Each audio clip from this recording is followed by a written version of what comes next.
সম্মানিত ভিউয়ার্স, আসসালামু আলাইকুম।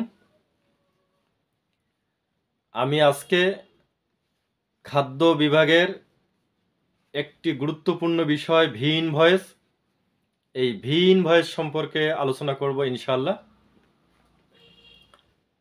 সঙ্গে আছি আমি মোহাম্মদ শরীফুল ইসলাম, খাদ্য পরিদর্শক, উপজেলা খাদ্য নিয়ন্ত্রক দপ্তর, সদর, লালমনিরহাট। চলুন আমরা মূল আলোচনায় যাই। আমি প্রথমে বলবো ভি ইনভয়েস বইটি কী রকম হয়ে থাকে। এই ভি ইনভয়েস বইটি 50 সেটের 250 পাতা বিশিষ্ট হয়ে থাকে, অর্থাৎ 5টি পাতা নিয়ে হয় একটি সেট, সেটা মাথায় রাখতে হবে।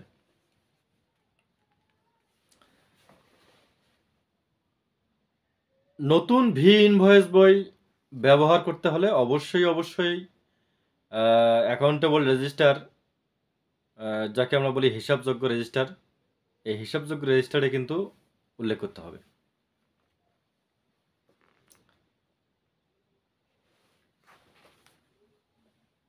এবার আমি বলবো ভি ইনভয়েস কেন ব্যবহার করা হয়, এর উদ্দেশ্যই বা কী।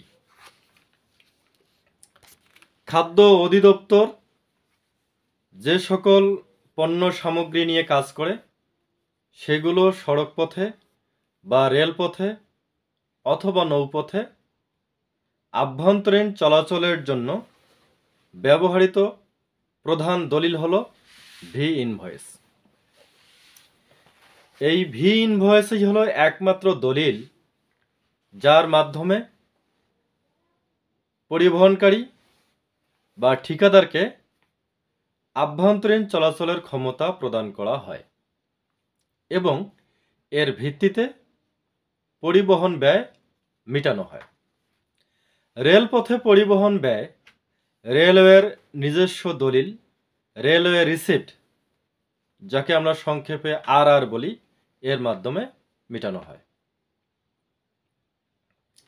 তবুও বিভাগীয় হিসাব রক্ষণ ও প্রমাণের প্রয়োজনে রেলের ক্ষেত্রেও একইভাবে অন্যান্য পরিবহন মাধ্যমের মতো ভি ইনভয়েস লিখতে এবং ব্যবহার করতে হবে। এবার শুনুন ভি ইনভয়েস বই কখন ব্যবহার করতে হবে। চলাচল সূচি প্রণয়নকারী কর্তৃপক্ষ যখন চলাচল সূচি জারি করবেন তখন এই পরিবহনকারী বা ঠিকাদারগণ বিধি মোতাবেক এক কেন্দ্র হতে অন্য কেন্দ্রে পণ্য পৌঁছে দেওয়ার নিমিত্ত প্রেরণ কেন্দ্র হতে পণ্য বুঝিয়া নেওয়ার সময় প্রেরণ কেন্দ্রের ভারপ্রাপ্ত কর্মকর্তা বা সংশ্লিষ্ট কর্মকর্তা এই ভি ইনভয়েস বই ব্যবহার করবেন, অর্থাৎ ভি ইনভয়েস কি করবেন, ইস্যু করবেন।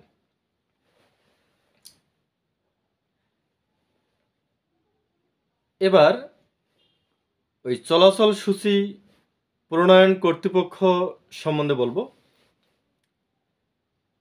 খাদ্য অধিদপ্তরের চলাচল সংরক্ষণ ও সাইলো বিভাগ সিআরটিসি, অর্থাৎ কেন্দ্রীয় পর্যায়ের চলাচল সূচি জারি করে থাকেন।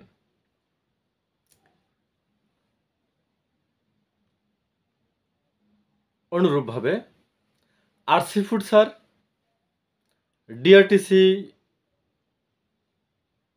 অর্থাৎ ওই যে বিভাগীয় চলাচল সূচি, বিভাগীয় পর্যায়ে চলাচল সূচি জারি করে থাকেন। আর ডিসি ফুড স্যার আইআরটিসি, অর্থাৎ জেলা পর্যায়ের চলাচল সূচি জারি করে থাকেন। মূলত চলাচল সূচি যারা জারি করেন তাদের কি বলা হয়, চলাচল সূচি প্রণয়নকারী কর্তৃপক্ষ।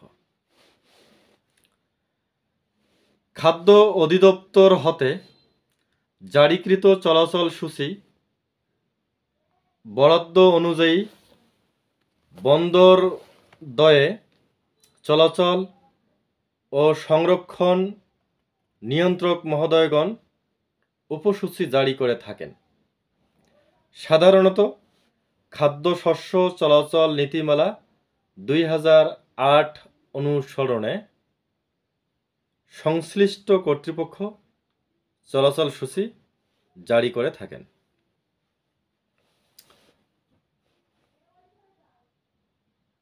তো আজকে এই পর্যন্ত। আগামীতে ভি ইনভয়েস কিভাবে পূরণ করতে হবে এবং ভি ইনভয়েসের যে 5টি কপি থাকে, এই 5টি কপি কোথায় কোথায় কিভাবে দিতে হবে সে বিষয় নিয়ে আলোচনা করব ইনশাল্লাহ। তো এতক্ষণ আপনারা যারা মনোযোগ সহকারে ভিডিওটি দেখলেন এবং শুনলেন, তাদেরকে ধন্যবাদ জানাই। সবাই ভালো থাকবেন, সুস্থ থাকবেন। আল্লাহ হাফেজ।